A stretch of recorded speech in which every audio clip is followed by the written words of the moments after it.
विद्यार्थियों, कक्षा 9वीं के विषय भूमिति में आपका हार्दिक स्वागत। लास्ट वीडियो में आपने लेसन 5th चतुर्भुज के एक्सरसाइज 5.1 के क्वेश्चन नंबर 6 तक के वीडियो आपने देखे हैं और आई होप कि आपको सवाल समझ में आया है। इस वर्ष के सिलेबस में 7th क्वेश्चन कट कर दिया गया है, तो उस सवाल को हम नहीं करवाते हैं। चलिए हम शुरू करते हैं एक्सरसाइज 5.2। विद्यार्थियों, इससे पहले कि हम एक्सरसाइज 5.2 स्टार्ट करें, आइए देख लेते हैं कुछ महत्वपूर्ण कसौटियां। देखिए, आपको दिया हुआ है समांतर रेखाओं की कसौटियां। इसको इंग्लिश में कहते हैं टेस्ट फॉर पैरेलल लाइंस। तो विद्यार्थियों, यहां पर आप देखोगे कि आपको 3 कसौटियां दी गई हैं। ये कसौटियों का उपयोग कब और कहां पर होता है, कब हम कह सकते हैं कि ये समांतर रेखाएं हैं, इनके बारे में आज हम अध्ययन करेंगे। तो पहली कसौटी आप देखोगे, दिया हुआ है यदि 2 रेखाओं को एक तिर्यक रेखा प्रतिच्छेदित करने पर, या 2 रेखाओं को एक तिर्यक रेखा प्रतिच्छेदित करती है तथा बनने वाले संगत कोणों की एक जोड़ी सर्वांगसम हो, तो वे रेखाएं परस्पर समांतर होती हैं। तो स्टूडेंट्स, आपको यह ध्यान रखना है कि यदि आपको 2 रेखाएं दी गई हैं, जैसे आप देखिए, मान लीजिए एक रेखा आपको इस प्रकार से दिया गया है, ये 2 रेखाएं हैं। अब कहा गया है कि इन 2 रेखाओं को प्रतिच्छेदित करने पर तो कोई तिर्यक रेखा यहां पर इस प्रकार से प्रतिच्छेदित कर रही है। ठीक है, 2 रेखाएं हैं, उसको कोई तिर्यक रेखा प्रतिच्छेदित कर रही है। तो बनने वाले संगत कोण, तो आपको पहले ही मैंने जानकारी दिया हुआ है आपको कि यहां पर जो संगत कोण बनते हैं वो कितने कोण हैं। तो देखिए, संगत कोणों की जो जोड़ी इस प्रकार से है कि यहां पर आप देखोगे कि जो संगत कोण है वो एक जोड़ी, यहां पर ये एक जोड़ी है, मतलब लाइन के ऊपर हम कोण ले रहे हैं तो लाइन के ऊपर ये भी है, ये एक जोड़ी हो गई। दूसरा संगत कोण की जोड़ी ये हो जाएगी।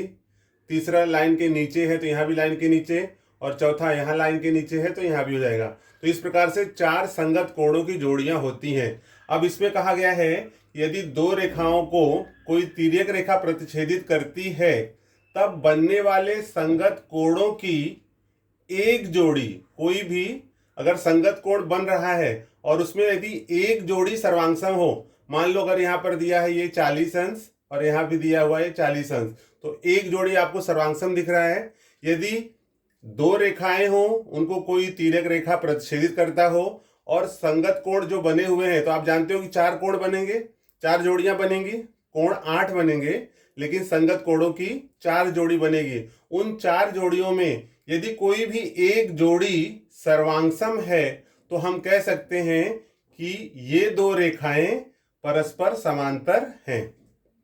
फिर से एक बार मैं आपको रिमाइंड करा दूं विद्यार्थियों कि यदि 2 रेखाओं को कोई तिर्यक रेखा प्रतिच्छेदित करती है और संगत कोणों की जोड़ियों में से यदि एक जोड़ी, कोई भी एक जोड़ी यदि सर्वांगसम है, तो हम कह सकते हैं कि दी गई रेखाएं परस्पर समांतर हैं। तो ये हो गया हमारा पहली कसौटी। दूसरी कसौटी है यदि 2 रेखाओं को एक तिर्यक रेखा द्वारा प्रतिच्छेदित करने पर बनने वाले एकांतर कोणों की एक जोड़ी सर्वांगसम हो, तो वे रेखाएं परस्पर समांतर होती हैं। तो जैसे आपको मैंने ऊपर बताया, वैसे यदि हम ले लेते हैं यहाँ पर कि 2 रेखाएं हमने ले लिया, ये 2 रेखाएं हैं, इन 2 रेखाओं को कोई तिर्यक रेखा प्रतिच्छेदित कर रहा है। ठीक है, अब इसमें कहा गया है विद्यार्थियों कि 2 रेखाओं को कोई तिर्यक रेखा प्रतिच्छेदित करता हो तो बनने वाले एकांतर कोण, तो आप जानते हो कि ये कोण, अगर हम Z की मुद्रा देखते हैं तो ये एकांतर होगा, और इसको अगर उल्टा बना लें तो ये कोण और ये कोण एकांतर होगा। तो वैसे ही यहाँ पर ये कोण और ये दोनों एकांतर कोण है, तो ये एक जोड़ी हो गई एकांतर कोणों की। दूसरा है यहां से यहां, तो जैसे ये हमने बताया आपको कि ये Z ले लो आप ऐसे, तो ये एकांतर कोण हो गया, और फिर अगर ये z ले लेते हैं तो ये एकांतर, तो दो एकांतर कोणों की जोड़ी हो गई।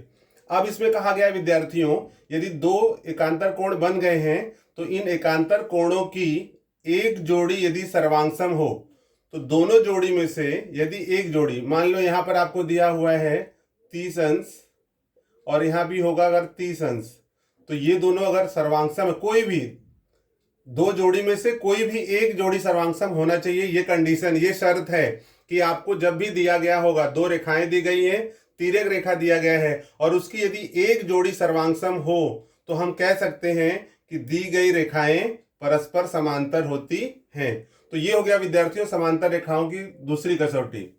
और समांतर रेखाओं की जो तीसरी कसौटी है वो इस प्रकार से है, यदि दो रेखाओं को एक तिर्यक रेखा द्वारा प्रच्छेदित करने पर बनने वाले अंतःकोणों की एक जोड़ी संपूरक, संपूरक अर्थात 180 अंश संपूरक हो तो वे रेखाएं परस्पर समांतर होती हैं।